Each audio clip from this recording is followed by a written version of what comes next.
Good evening to the alumni and staff and guests that are online. My name is Michelle Keegan. I'm the Vice President on the Alumni Council.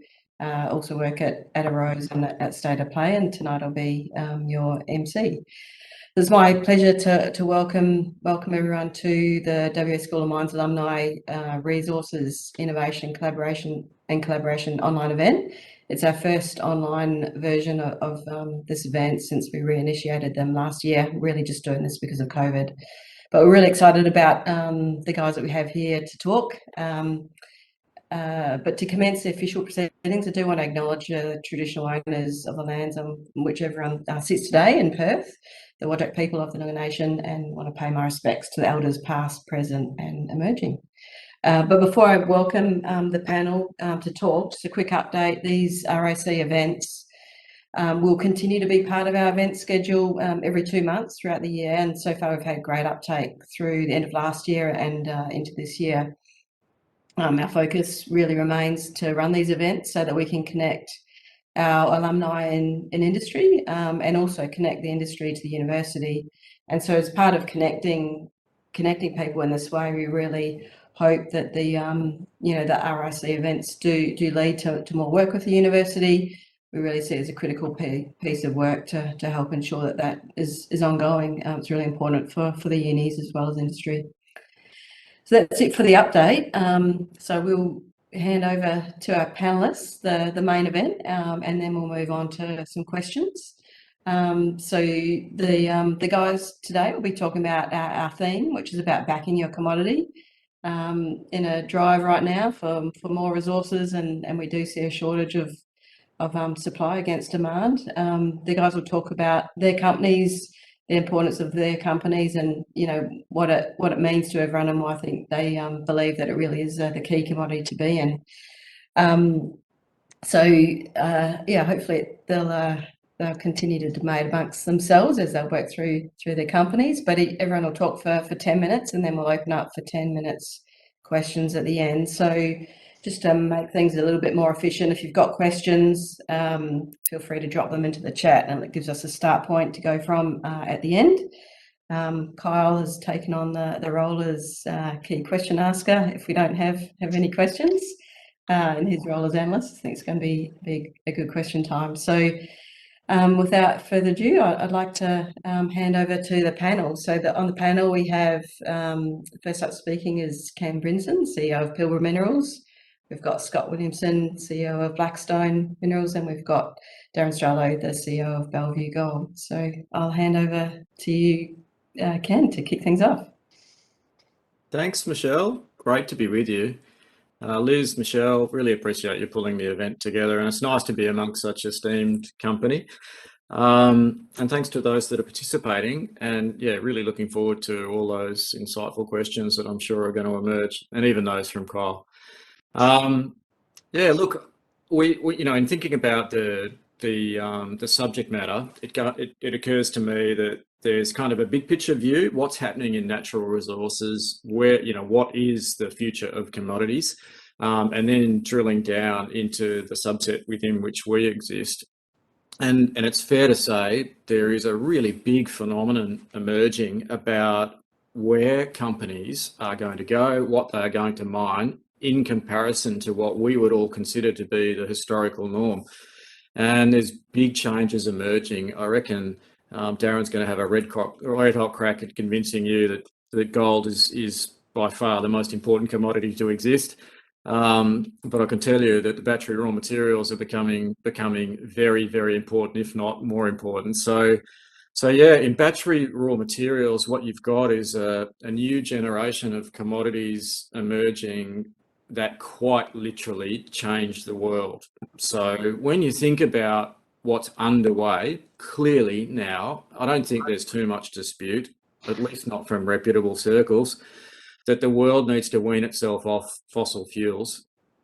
And in so doing, we ultimately, I think, become a more efficient society. So how do we do it? Well, the renewables become the key, and electrification of the transport industry are absolutely paramount.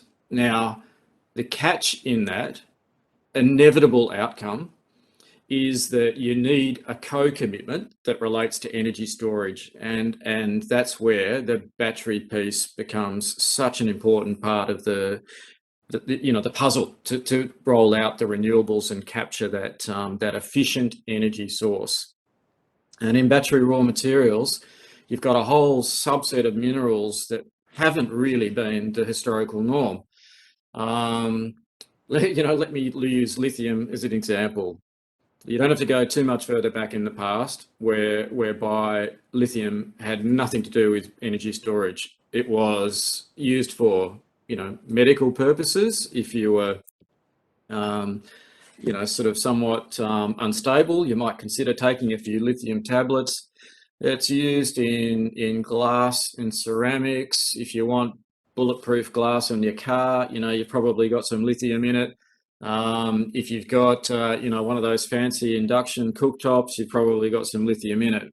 But here we are, within the space of literally less than probably 5 years, you've got an incredible commercial proposition in the lithium-ion battery becoming the rechargeable battery of choice for the purpose that I described. The idea that we're going to store a lot of energy from renewables and we're going to run our transport fleet, or we're going to electrify our transport fleet, and probably, especially for the small format of transport, i.e. the cars, use those lithium-ion batteries to drive them. And that completely changes the game as to how much lithium is required. To give you some idea of the scale of that change, it was only in 2016 that the world consumed 200,000 lithium carbonate equivalent tonnes, so the key raw material feedstock for the lithium world. And by the time we get to 2030, that's going to be probably north of about 3 million tonnes. So the industry is going to have gone through something like about 25 times growth. So there's not that many sort of commodities that go through that sort of change, but that's exactly what we're facing now with lithium raw materials. And to do it, you need a whole generation of new miners coming to the party. And I guess that's where lithium, Pilbara Minerals comes to play. We represent that new or next wave of companies that are ultimately going to grow the lithium raw material available for global markets, but in particular for energy storage. And in the meantime, some of that, the old subgroup for lithium, the glass and the ceramics and the medical industry is still going to consume a little bit, but the batteries will absolutely dominate. And that makes for a really exciting industry. It's incredible. I'm coming up to 7 years in the lithium world, and it's one of those industries where honestly I've had my socks blown off about what it means to be participating in a commodity, because it's been such a period of change and an incredibly exciting journey to be involved in. The combination of growth and the way the mineral interconnects with the technology downstream, the sorts of companies that you engage with, the Teslas and the Samsungs and the LGs and sort of really global brands, trying to engage with companies like Pilbara Minerals with a view to capturing, some of that raw material supply. So it certainly makes for an exciting life. What do we do about it? Well, we've started a mine. We built our mine south of Port Hedland in the Pilbara region. We've been running it for about 4 years now, and we're actively involved in expanding the mine capacity. So we're busy recruiting, picking up core skills and key people to continue to grow the business. And we're getting ourselves set with respect to more value added product. So basically taking our concentrate and value adding it for the purpose of global domination in the lithium world. But really just to distribute our product more broadly than just having it go to China or just having it go to Korea. So that's also an important part of Pilbara's future. So that's the little piece about Pilbara Minerals. The last thing I want to share is another piece about what it means to participate in this industry. And I think this is a really important one to think about if you're if you're a motivated, technical expert and your average kind of mining engineer, processing engineer, chemical engineer, surveyor, where do you work and what represents a reasonable future? And here I would throw you the challenge. Do you want to be part of the future, or are you happy to be in the legacy of the past? And they are two completely different things. In the mining industry, we have a legacy, and unfortunately, a lot of it is not that great. We wear, we carry those scars. We're a dirty industry. We rape the earth. We're we're a blight on society, and unfortunately, there is a lot of people that think like that. But here you are, working in a battery raw materials company, and you are now part of the solution. You are the future to decarbonising the global society. And it's obvious, the stark contrast there. Now, I don't want to get too controversial, but it's pretty safe to say that if you're, well, let's pick the obvious one, because there's not many people from the School of Mines that are going to be working in the coal industry.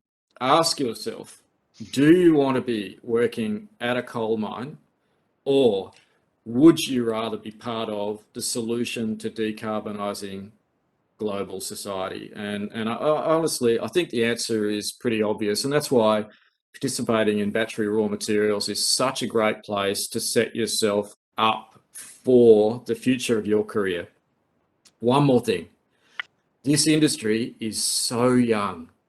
It's only just started, and if you can get yourself in on the ground floor, you will carry a set of skills that are so well suited to the future of the mining industry, because the reality is the battery raw materials industry is only going to grow from here. And therefore, I can only encourage you to get involved, get with it, be part of the future program. Thanks, Michelle. That's it from me, and look forward to the panel discussion. Oh, you're on mute, Michelle. Thanks, Ken. Yeah, look forward to hearing from the others. Be part of the future. Be part of it now. So yeah, I'll hand over to you, Scott, to tell us what you think about nickel. Thanks, Michelle, and thanks, Liz. Thanks to Alumni for the opportunity, and it is a real privilege to present with Ken and Darren today, and just to see Ken's passion, I can definitely mirror that. Like I also started as a dirty gold miner like Darren in my early stages of my career, and I honestly think I will struggle to go back to gold. Like I love gold, and I think it's a great store of value, and I understand all the reasons why we're mining gold. But I suppose the passion that I get from my current role, because I'm a part of everything that Ken just described, is means that I will struggle to go back to gold. So if we think about, I suppose, Blackstone Minerals, we started actually looking for cobalt, because we moved away from gold over 3 or 4 years ago now. We thought that cobalt was the metal that was going to be the dominant metal for the cathode. Very quickly, we realised that there was a movement away from cobalt, and unfortunately, because of that movement away from cobalt, our share price was decimated, along with the price of cobalt at the time. And what we did is we started going up to South Korea and talking to the LGs and the Samsungs and getting a feel for exactly what they required. We knew that they needed lithium and graphite, but that the cathode was always changing, and it was changing towards a high nickel chemistry mix, and that's why we landed on this asset in northern Vietnam. And so I think when we were looking around for nickel, it's important to understand there are a number of different types of nickel there. So not all nickel is equal.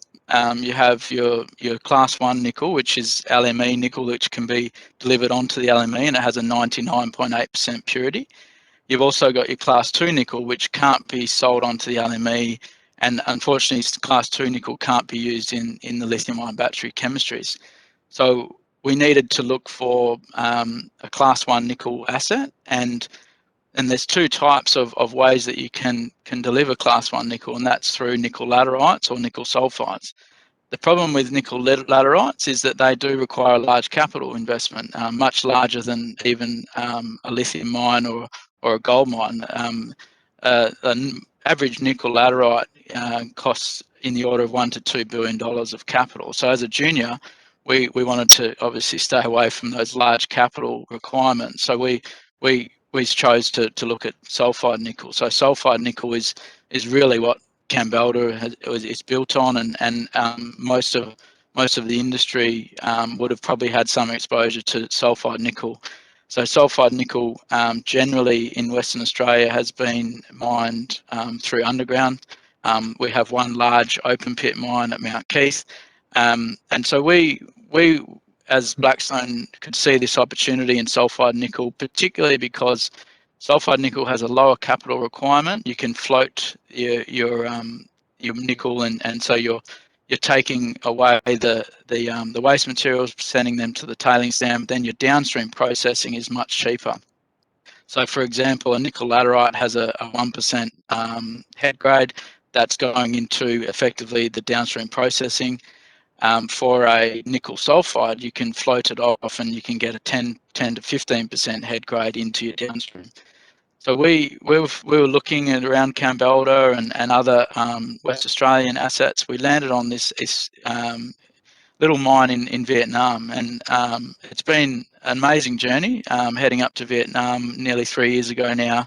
This mine was set up by Australian mining engineers and metallurgists, and it's all been built to an Australian standard or a world-class standard. So a lot of people from WASM have probably been through the Banfork nickel mine. Unfortunately, it only operated for 3.5 years. The nickel price is very volatile. It has been very volatile in the past, and it continues to be very volatile today.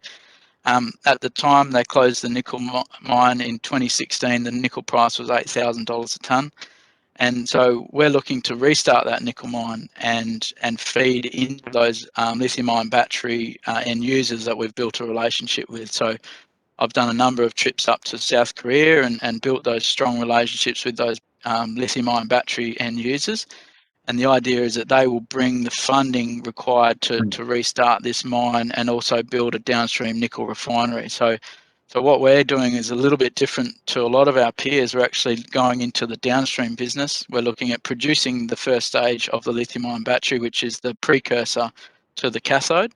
So the precursor we're looking at has a nickel ratio of 8 times nickel to 1 times cobalt and manganese, and that is then combined with lithium hydroxide to produce a cathode. So yeah, it's a very different I suppose world to the previous nickel miners were all focusing on stainless steel. So even today, only 5 to 10% of the world's supply of nickel goes into the lithium-ion battery. So this is, as Ken said, this is very early movement towards nickel in batteries. And so even today, 70 to 80% of the world's nickel supply is going into the stainless steel industry. And a lot of the infrastructure is set up for the stainless steel industry with pyrometallurgical technology. So one of the things that we're looking at at Blackstone is not just producing nickel, but producing green nickel. And we're very focused on producing green nickel with a net zero carbon impact. So we're very lucky that in Vietnam, we have a hydroelectric power plant. So we have abundant renewable power. We're working with the Electric Mining Consortium. We're moving towards electric mining fleet, particularly not just in the underground, but also in the open pits, and pretty excited to be aiming for a net zero carbon outcome from day one because of that renewable power. Combining that with the clean hydromet technology, which is much cleaner than the pyromet technology, which is used in the stainless steel industry.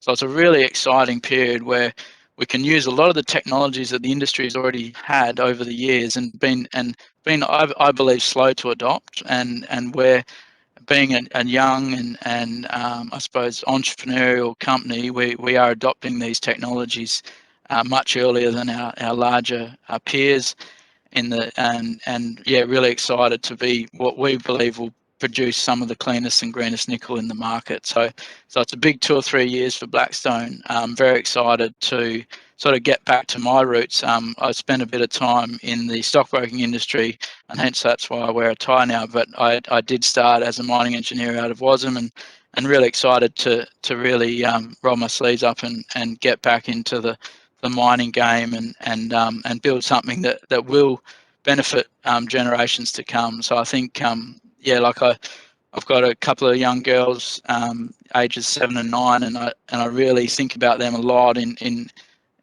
I think about their future and their children and their grandchildren. I think about what we're doing as a company, where we have a role to play as an industry, and we have a duty, and it's really driven by those relationships with those end users. These end users are struggling to understand how they're going to get their supply of their metals, and we feel a bit of a duty to do our part as an industry and as a company.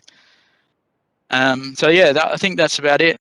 Just one last thing. The average Tesla has 40 to 50 kilograms of nickel, which is actually about the same amount as lithium. So Tesla CEO Elon Musk has said in the past it should actually be called a nickel battery and not a lithium-ion battery. And maybe that's why Ken's share price is much higher than mine, because maybe no one actually realises that it's full of nickel. So on that note, I'll hand it back to Michelle. Thank you. Thanks, Scott. It was a great speech about nickel, and I think combine nickel with lithium, I think you could benefit quite a lot, couldn't you, Darren? I'm not sure what you've got to say, but I'll hand over to you now to tell us about gold. I appreciate it. Thanks, Michelle, and great to hear from Ken and Scott. You talk about how the future of their commodities going into batteries that will power these coal-fired cars that are driving around the streets. So thanks very much, guys. Look, I just want to give a bit of a case for gold as a green metal, and I think I will title my speech, I pity the fool that doesn't think that gold is a green metal. Because there is this common misconception that the green future is going to be driven by commodities such as nickel, copper, lithium. But I want to make the case that gold has its place too, and there's many ways that the gold industry actually compares favourably to both lithium and nickel. And I'm glad that these future metal guys had a few pot shots at me in the gold industry, because the best defence is offence, and I'm excited to take a few shots back. But I hope it's taken in the good intentions that are with it. I just want to start off with the challenge. Who doesn't like a challenge in their careers? And life wasn't meant to be easy. Lithium exploration, that's easy, right? You can't take a stroll through the outback without tripping over pegmatite sticking out of the ground. Whereas nickel sulfides, what Scotty's got, not so easy. But there is plenty of that lateritic nickel all over the world. The issue always is the power to extract it and the power requirements. But you solve that power, nickel becomes a bulk commodity, and suddenly the supply issues are dealt with. Gold, it's really hard to find a gold deposit. All the old timers have been picking over the ground for thousands of years looking for every outcrop. And gold mines are getting deeper, harder to find, and it's harder to get a significant deposit. So there is a lot of complexity in these modern mines, and a lot of them are underground, and they're fun to get into. Once you've discovered these mines, the entry costs for getting into gold mining are much lower than nickel or lithium. This allows smaller businesses, this allows families, this allows communities to run gold mines without the insane capital requirements for nickel and lithium production and processing. And so I mentioned the old coal-fired vehicle term before, but it's worth noting that when nickel and lithium are used in batteries, such as the EVs, everyone says it's a green solution, but it still hasn't addressed the heart of the matter. It's storing energy in a battery and replacing the need for liquid fuels. But what really matters in an emission sense is the source of the energy. So charging an EV with a brown coal-based grid, it's hardly a green solution, and you might as well have a diesel vehicle. So don't be too quick to just give them the green benefit and the green tick without considering that life cycle analysis. And from a recycling perspective, that's another place that gold outperforms. So approximately 1/3 of the gold sold each year in the market is recycled gold. If you use gold for jewelry, for bullion, for electronics, this can all be melted down and resold in the future. Gold itself is virtually indestructible and can be near infinitely recycled. And this is in stark contrast to your nickels and lithiums of the world. There is a bit of nickel recycling, certainly not as high as gold, but less than 1% of lithium is currently recycled, and I think that's an area that they can improve. But when you talk about carbon, on a revenue basis, gold has a much lower carbon output. So therefore, you bang for your buck, and gold is this good investment which can provide stability, which nickel and lithium themselves can't provide, and gold can also decarbonize your portfolio when you assess it on a CO2 equivalent per investment dollar basis. So, in this climate conscious world that we have, what we should be doing is developing a carbon budget where carbon can only be spent or emitted where it's vital and contributes the most to the economy. So one such way of assessing this is through economic value of commodities per tonne of CO2 equivalent. And when you look at it through that lens, this shows that gold outperforms nickel and it produces more economic value compared to nickel for the same amount of CO2 emissions.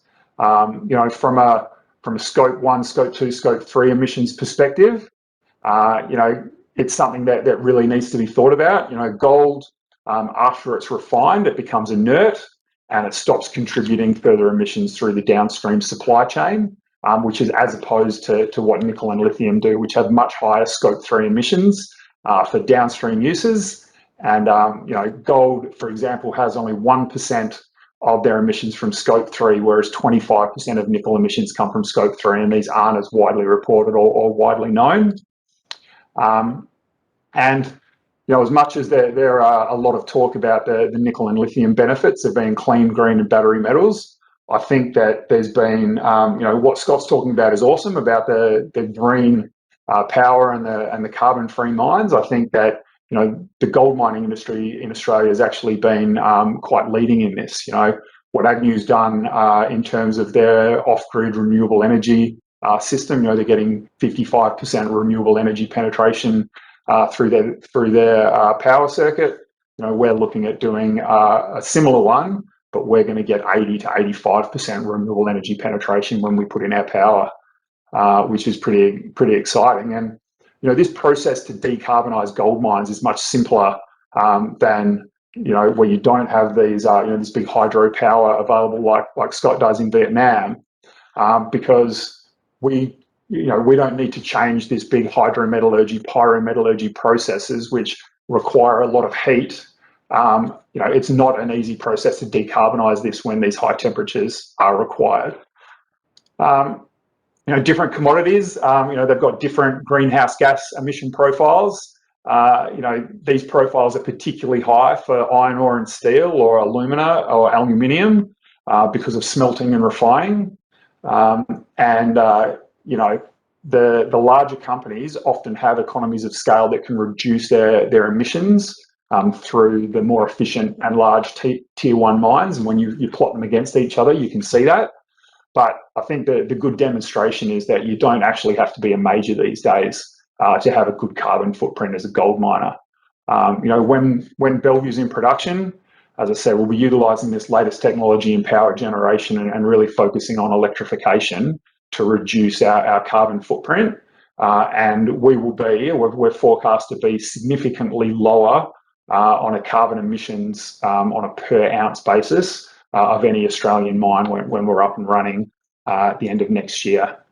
I noticed there's a question in there about Bitcoin, but gold is one of those key asset classes that store value, along with shares, with property, with bonds, and now with crypto coming to the scene.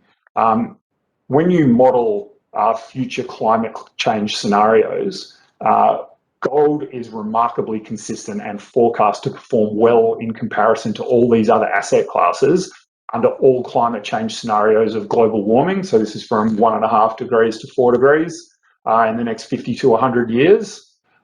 So the argument really is that, when assessing your investments in light of the climate change scenario, it might actually pay to increase your exposure to gold. So you decrease your exposure to, the extreme climate effect of your other investment classes, and gold will exhibit a relatively robust performance against all these climate scenarios. And, I think as a key point, gold's been a consistent investment and has been around for thousands of years, since the ancient Egyptians were mining gold, 5,000 years ago. Nickel was only discovered as a commodity 250 years ago, lithium about 200. The battery storage thematic, they'll freely admit that it's just a couple of years old, and these new commodities are just a flash in the pan by comparison to gold. Who knows how long they'll be around for. Technology risk when it comes to other commodities definitely exists. As Scott said, cobalt's already been replaced in the battery thematic. There are the vanadium, zinc, other alternatives. And one of these commodities is probably going to be the like the Betamax tapes to another commodity's VHS. So when you're picking these commodities, there's a little bit of risk.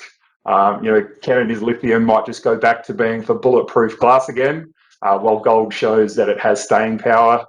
And in closing from me, let's be honest, no one in history has ever looked as tough as Mr. T while wearing a bunch of lithium or nickel chains around their neck. Thank you. Thanks, Darren. Great to have Mr. T up there, and I'll let the guys talk about their flash in the pan commodities for themselves, but I might just quickly go to the questions that we've got here in the chat before I ask Kyle to hand over some doozies for you all. But the first couple of questions are kind of along a similar vein. It's really about what are the challenges you're facing, yes, particularly around some of the increased scrutiny of environmental practices from mining. So yeah, maybe Ken and Scott, if you want to talk a little bit about what are those challenges with the increased visibility in your operations. Go for it, Scott. Yeah, so from my perspective, the biggest challenge probably is the scrutiny that we as an industry are receiving from a funding perspective. So we have a major shareholder in Fidelity. We also have shareholders like BlackRock, and the scrutiny that we have with respect to all things ESG is a new level. And I think it's a good thing because as an industry, we have always been pretty good on the ESG front, but we just haven't really communicated it very well. And what that increased scrutiny has really created is better transparency and better marketing of our ESG credentials as an industry. It really does, I suppose, change the way you look at your feasibility studies with respect to things like tailings dams, for instance. The issues that we've had as an industry around tailings dams has probably changed the industry for good. So, for instance, we're looking at a co-disposal waste dump tailings facility with dry stack tailings, and I think that'll become more and more of the norm, particularly in mountainous regions like we are in Vietnam. So it's really the increased scrutiny is particularly from the funding and the money is really what's and I think it's for the better, and but yeah, it's definitely changed the way we look at our mining opportunity. Yeah, Scott's spot on. Something that I've observed in the course of my career is the extent to which, generally speaking, ESG credentials have become so much more important for mining companies, and I'm like Scott, I really welcome it. I think ultimately that's a challenge that as an industry we need to really meet and exceed, communities' expectations to win back, what might be perceived to be a bit of a scarred reputation. So yeah, that's really important. Something else that represents a challenge for industry is the combination of, resourcing and/or technical expertise. I'm not sure as an industry we've really been that great at attracting the next wave of new input and new technical expertise and trade expertise to our industry. And I really worry about the extent to which that ultimately constrains growth. And it feels like at the moment that's actually really quite an acute problem. It's leading to inflationary pressures emerging in the industry around salaries and conditions, and basically the pool of available people hasn't been made big enough over time. So that's something that I think we really need to work hard on. The last thing is, it's a bit peculiar to battery raw materials, but it has represented a constraint to the industry, and that's the perhaps this is where actually lithium really differs from a lot of what the WA commodity scene has historically represented, and that's that we're part of an industrial mineral supply chain. So basically, you're not selling a bar of gold or putting it on a plane to go to the mint. You're actually manufacturing something that has to fit with people's chemical supply chains downstream, and that level of complexity hasn't been particularly well solved in battery raw materials to date. So it represents a key constraint to the growth of the industry. There has to be better interconnected supply chains for all these chemicals to create the right battery or the perfect battery at the end of the manufacturing cycle. So it feels like that's another area of our industry that requires some more work, and yeah, I've no doubt represents a challenge today. The combination of product, volume at the right time, at the right quality, being available in the supply chain, so that you end up with the right amount of growth going on and people driving around in their flash Teslas. Darren. Thanks, Ken. And yeah, maybe Darren, you want to talk to some of the risks around achieving your strategy over at Bellevue with a brand new project starting up in decarbonised world. Yeah, so look, I think with any new project, you sort of face the same. And look, when it comes to all the same industry issues of increasing costs, supply chain disruptions, all of those things that are being felt across everywhere. But to pick up Ken's issue or discussion on people, is that you kind of need to stand out these days to attract people to your company. And something that is it really pulls on it matches the values, I guess, of the next generation of people that are coming through, is actually the need to have that ESG focus. So I don't know how they're going in the coal mines in the eastern states, trying to attract Gen Y and Gen Z people to come and work in these mines, and or millennials or whoever, when the production of coal is so against what they come up from a value sense. I think what we found as we're sort of ramping up and recruiting people is that the story of the green gold and the low carbon emissions and everything is seen really favourably amongst that market. And you combine that with a new project, with the scale, the size, the profitability that we have. We're finding it that that is what you need to attract good people and stand you out from the pack. So as people are going forward in this competitive market for people, I think companies really have to show why people should want to work for you. And you've got the thematic in lithium, in nickel, about this battery mining future. What we need to do as gold mining companies, and what we're trying to do at Bellevue, is really going along that same thematic of low carbon, progressive company, giving back to community and stakeholders. So that's super important to us as well. Cool. Thanks, Darren, and some really good points there as well. I think we're all trying to work together to be able to solve this, and I think the values is something that seems to be core to everyone here on the panel. So some great points. Liz, has Kyle got the ability to ask a couple of questions? Hey everyone, thank you so much for that. That was incredible. Ken, specifically to you, congrats today. US 6,250 a tonne in your release. I nearly fell off my chair when I saw that. Daz, you've recently appointed Develop to mine your asset, and Scotty, your pilot plant trials. Arguably all doing some amazing stuff in the industry at the moment, and leading the way in your respective commodities. So on that note, I thought I'd throw you this curveball.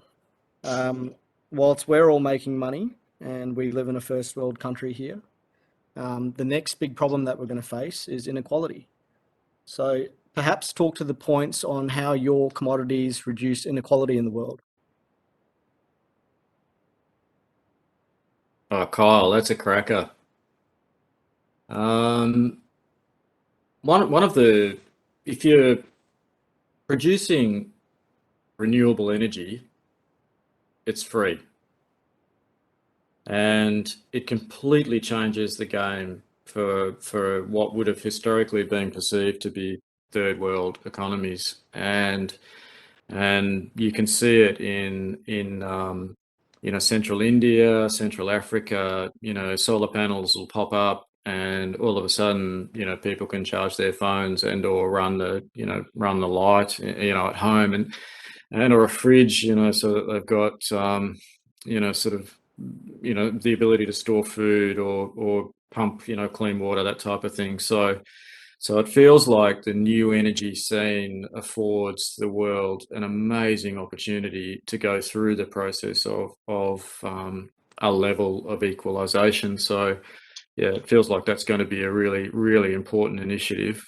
Another point that I'd make is sort of in a similar vein is, because technology is developing so quickly, there is some economies that have the opportunity to just completely bypass historical legacy technology. Maybe the mobile phone's the easiest one to appreciate in that regard. You don't need to build poles and wires to carry the home phone. Everybody just immediately has a mobile phone because that's the easiest form of distribution now that the technology is perfected. So I feel like the process that we are going through is already having the effect of completely changing people's lives. One more piece of personal feedback, and it relates to my travel through China over about, I don't know, it's about 20 years now. And I cannot believe the change that I've seen there and the extent to which the middle class has emerged. And it just never ceases to amaze me how quickly that happened. And it feels like this period that we're going through and have been through recently would absolutely represent the biggest change around the world with respect to bringing people out of poverty. Because I've in China, honestly, I've literally seen that happen with my own eyes, and it's just amazing. And a lot of it's motivated by the technology that we're talking about today. So yeah, I guess they're my thoughts in that regard, Kyle. Beautiful answers, Ken. Scotty, I'll pass it over to you, mate. Yeah, I've got a similar story with respect to Vietnam. So there's about 100 million scooters in Vietnam, and they're all is spitting out carbon, and the smog over there is a real problem. What I can see, even just in the couple of years of COVID, the number of cars coming through, and there's a lot more cars and less scooters. But what I can envision is a scenario where there won't be any scooters. There will be a lot less cars, and they'll be all automated, and they'll be cheap to jump in and out of. So you won't actually own a car. You'll be able to get around the city very cheaply, probably cheaper than a scooter, and it'll be a lot cleaner. And so what's happened in China is now happening in Vietnam, and it's great to be able to see that even just in the last couple of years.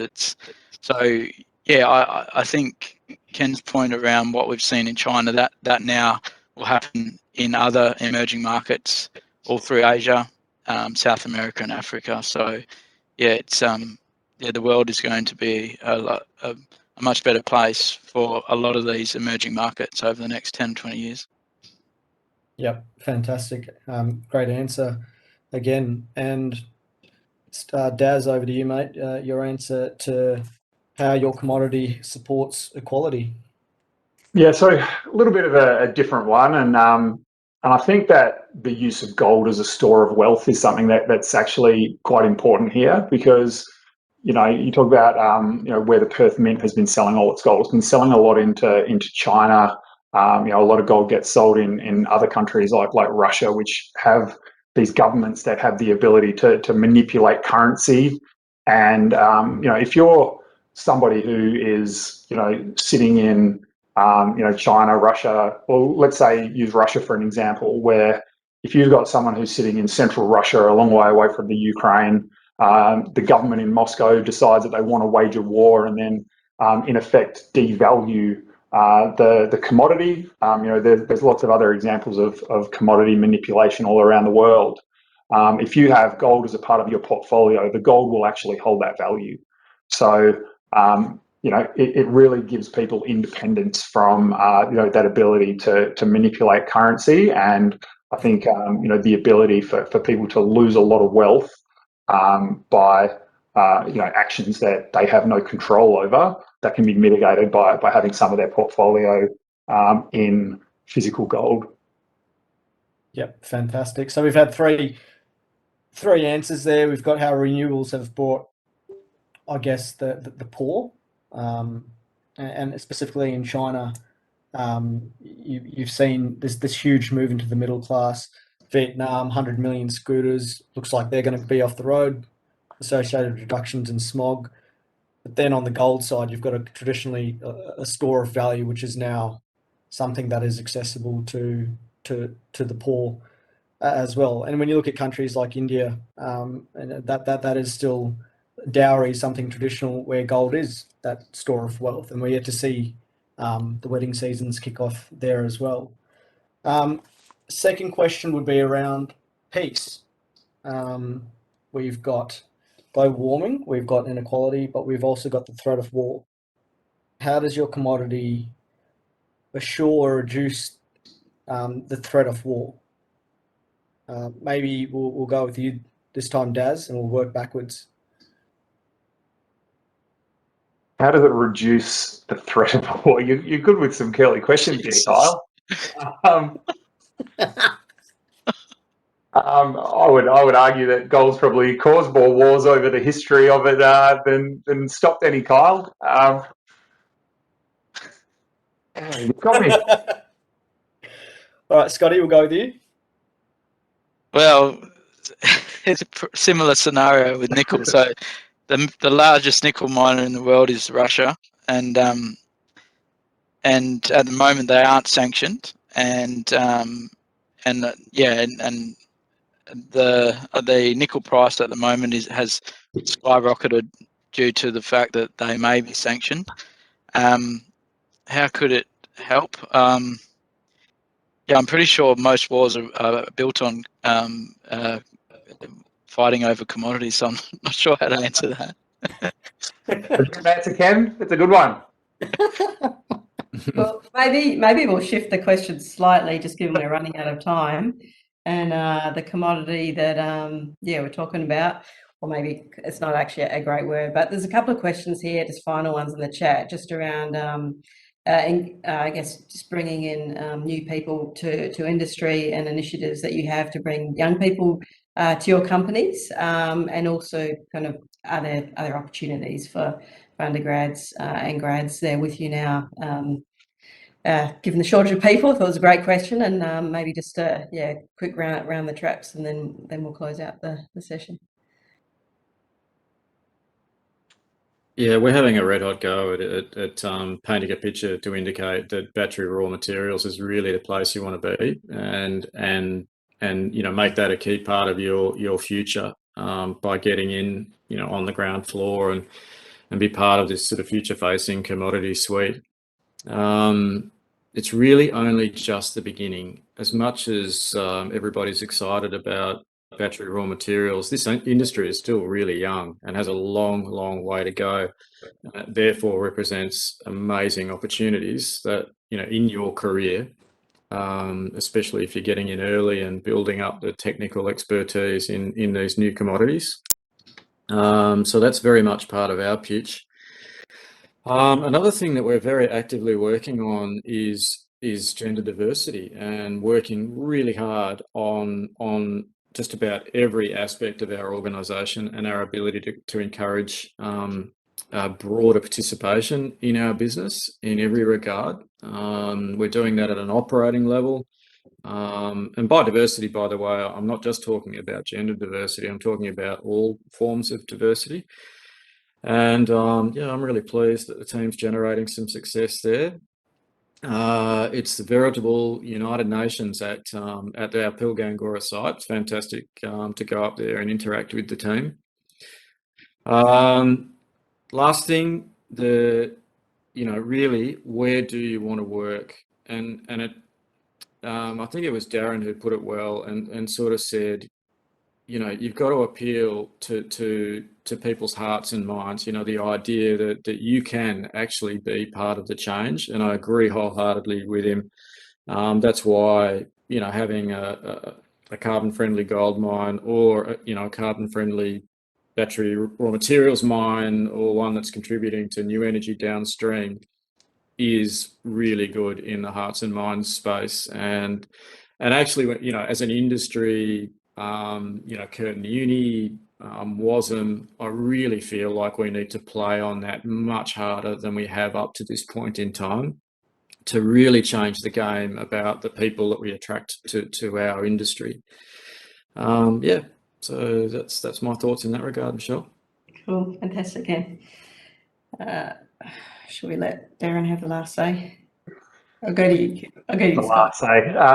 No, look, I think that they're all amazing points, and I think I've talked about the gold industry being established here for a while, and something that was banded together a few years ago. I mean, people would recall when the state government decided in their wisdom to try and up the gold royalty by 50%, and the whole gold industry banded together to let the government know what that would knock off and what that would detract from when it comes to exploration, when it comes to community spend as a part of that. And the gold industry after that stayed connected together, which has been really pleasing through the gold industry group. And even Bellevue as a startup company is a part of that gold industry group. And the beauty of that is, we're all working collaboratively together to try and promote gold, in Western Australia in particular. You'll see it through, outside the box things like the sponsorship of netball in Western Australia. So all the Netball Association, all junior netball, all everything up to the West Coast feeder is now sponsored by the gold industry, just to put the gold industry at the forefront and make people understand that, it is a contributor to society. It's been around for a long time. We're not just hoarding everything for ourselves, but we want to give stuff back. And there are a lot of great opportunities through the GIG to keep that moving forward. This is why we're involved in the WASM Alumni as well, because it's a great way to show the good things that and contributions that the WASM Alumni is making to society. And look, I'm sure that there's more that can be done in the future to keep that ball rolling. Because look, I mean, I live in Fremantle. I have friends who say to me, "Oh, you got to sell your soul to go into mining," and it's like, well, that's great, mate, but you drive a diesel car around, and if you really do believe in a renewable future, and I mean, I know I'm coming back on some of the comments I made earlier. They were made very tongue-in-cheek. I do actually like battery metals, but if you believe in a renewable energy future, you need to mine. You need to create. You need to change the technology in order to get to that renewable energy future, and that's super important. So. I'm there flying the flag amongst my hippie mates in Fremantle, so I hope that you all appreciate that too.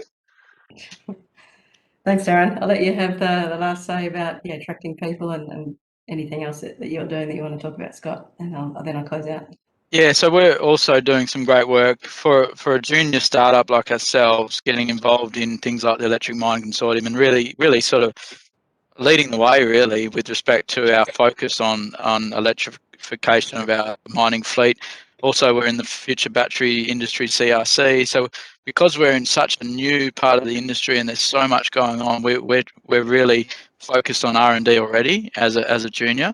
We're looking at some funding some PhD students in the downstream nickel processing, lithium ion battery chemistries. So yeah, we're doing a lot of great work for a junior, I think, and yeah, we haven't taken on too many interns or VAC students. I'm not sure whether we compete with the bigger groups, but yeah, if there's any interns or VAC students or grads, more than happy to look at the resume and find a spot.